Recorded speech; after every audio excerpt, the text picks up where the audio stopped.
Scrap করে দেবে, বা কাঁচা লঙ্কাটা দেবে, গুঁড়ো লঙ্কাটা স্ক্রেপ করে দেবে। একটু দিলাম গুঁড়ো লঙ্কা। এবার দেবে একটু হলুদ গুঁড়ো,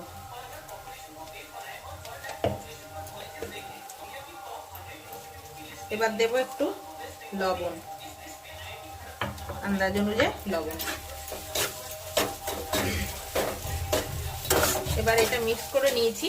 আলুটা যে গ্রেট করে রেখেছিলাম দিয়ে দিচ্ছি। আলুটা অবশ্যই গ্রেট করে দেবে বন্ধুরা, তাহলে ডেলা ডেলাটা থাকবে না, নাহলে কিন্তু ডেলা ডেলা হয়ে থাকে। এবার যে কড়াইশুঁটিগুলো আলুর সাথে সেদ্ধ করে নিয়েছিলাম ওগুলো দিয়ে দিলাম। আমার পুরটা অলমোস্ট রেডি হয়ে গেছে। আমি এবার একটু ধনিয়া পাতা দিয়ে দিচ্ছি। এখন ধনিয়া পাতা অ্যাভেলেবেল আছে বন্ধুরা, ধনিয়া পাতাটা দিয়ে দেবে।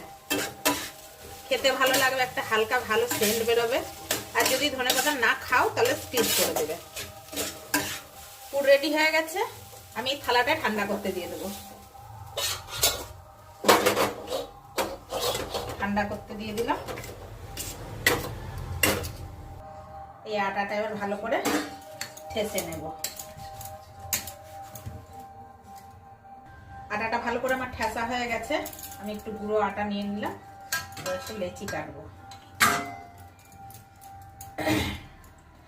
আগে আলুর পুর দিয়ে লেচিগুলো সব তৈরি করে নেব।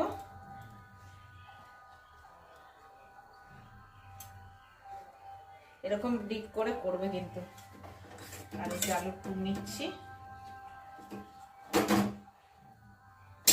ভিতরে ঢুকিয়ে দেবো।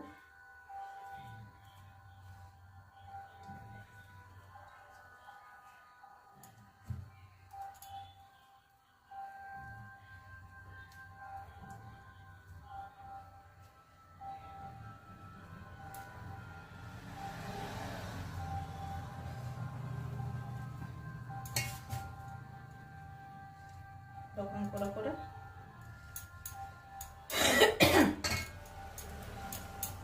করে বাকিগুলো তৈরি করে ফিরে আসছি। আমি এবার বেলে নেব। আমার সব লেচিগুলো করা হয়ে গেছে। আর ওদিকে আমি তাওয়াও বসিয়ে দিয়েছি।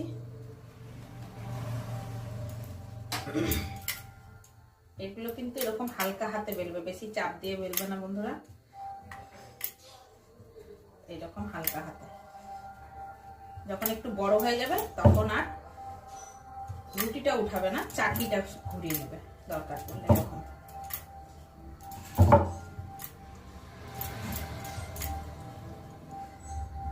আমার একটা বেলা হয়ে গেছে। এবার আমি ভাজবো। দিয়ে দেব।